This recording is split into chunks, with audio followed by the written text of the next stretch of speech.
and you will have your way. Whereas easily distracted people are always derailed, even at the point of success. Genesis 24:33, and he said, I will not eat until I have told my errand. And he said, speak on. And when he said, that was his reaction. Now, from his reaction, we went to the next. We got into Eliezer's introduction of himself. How did Eliezer introduce himself?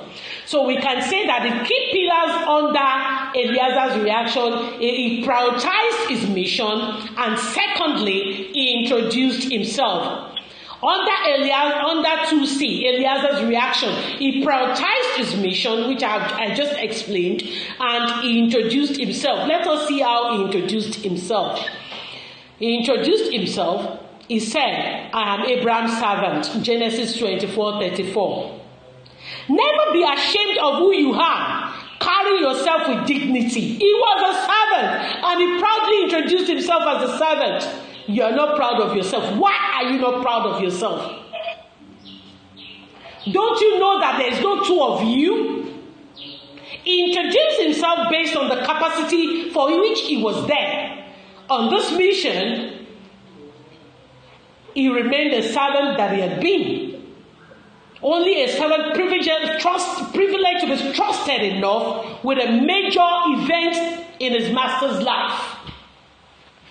Obviously, over the years, Abraham has seen him as a contented man, a loyal man, a committed man, a man proud of who he is, and that is why he got a position of Abraham's head of servants.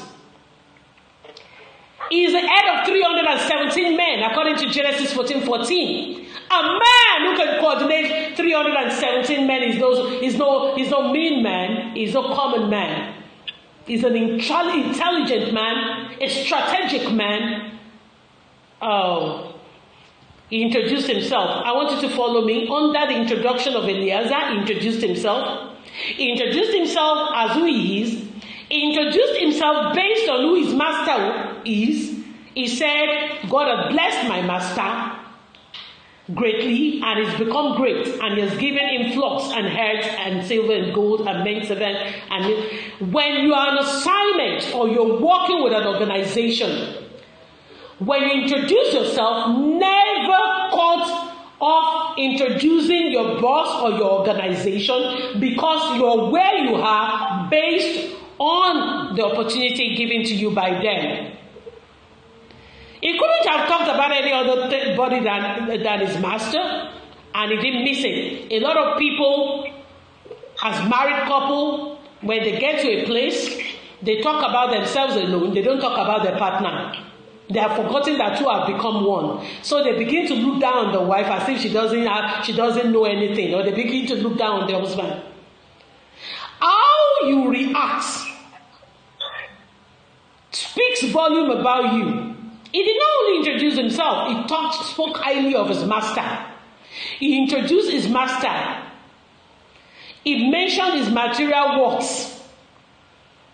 He mentioned his relatives. And the next introduction he did was about the master's wife. You want your boss to like you. The regard you give to him is what you give to his wife. Anywhere you meet a couple, the respect you give to the man is what you give to the wife. If you think you want to like a man and hate his wife, you will shoot yourself on the feet. Because the two are one, they will talk about you when they get home. Eliezer talked about Mama Sarah that was not there. She said, my master's wife had a son at her old age, who is going to inherit everything his father owns. A way of talking about the child also. The next thing he did, he talked about his mission. This is introduction. Look at the introduction, which means the art of introduction is a science is an art everybody must master. He went to talk about his mission, still under the introduction. Remember, we said there are two major pillars under Eliezer's reaction. He prioritized his mission, and after prioritizing his mission, he went into introduction of himself. Under introduction of himself, he talked about himself, talked about his master, talked about the master's wife. Now he talked about the mission. The next major thing he talked about was his faith. Eliezer, through his words, declared his faith in God. He did not hide his commitment to God. He told the family of Rebekah that he made his request known to God through prayer. You can read that in Genesis 24, verses 42 to 44. He went further to share his testimony. Eliezer testified to the goodness of God by mentioning the manifestation time experience, how God brought to pass his request instantly. Rebecca matched what he requested for. A lesson that you need to set goals to realize goals. Declare a thing and watch it get established according to Job 22:28. And prayer makes the impossible possible. That is captured in Genesis 24:45 to 46. This man called Eliezer is a man of wisdom. During that introduction, what do you think Eliezer was doing? I will quickly speak Yoruba in between this message. Permit me. Ó set a stage. He's an intentional man. He's a strategic man. Everything he said were not accidental. If you notice, he was graduating from one level to another. He talked about himself, 1. He talked about his master, 2. He talked about the master's wife, 3. He mentioned the son of the master briefly, 4. He talked about his mission, 5. He talked about his faith. He's like, everything I'm doing, God is behind me. He shared his testimony, 7. 8. He made it clear that he tested Rebecca. To ascertain that she's the right person to be the wife of the master's son Isaac. And she passed the test. He hinted that the gift given to Rebecca is a qualification for wife position gift. That is the gift he gave her initial by the well. Genesis 24:47. The 9th point, he talked about his absolute commitment to God. He repeatedly stated his devotion to God, a way of saying that he has done all he did by the help of God and can do more, and all things through God that strengthens him. Philippians 4:19.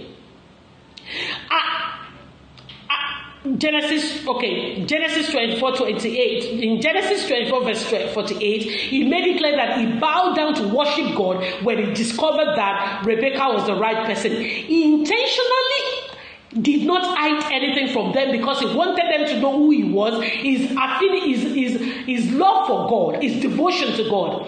And the 10th thing he did, still introducing himself, he declared, after saying the 9th thing, having introduced himself, making them know who he is spiritually, the 10th thing he did under his reaction was to declare his intention.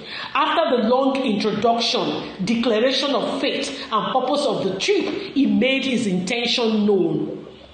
The Bible says we should make our intention known through prayer to God.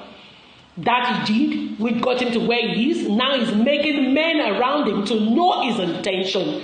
If you want to go far on an assignment, you need to carry people along and let them know what the vision is and what you want and what you desire. He was very diplomatic in his expressing his wish. Despite the portfolio he presented before them, despite all the paraphernalia of wealth around him, he was very diplomatic in his expressing his wish. Genesis 24:49. He said, "And now, if you will deal kindly and truly with my master, tell me. If not, tell me, that I may turn to right hand or to the left." He didn't say, "With all that you've seen, with all that I've said, give me your daughter." No. He said, "If it pleases you people, let me know." That was a man of tact. That was a highly diplomatic person. He declared his intention with wisdom.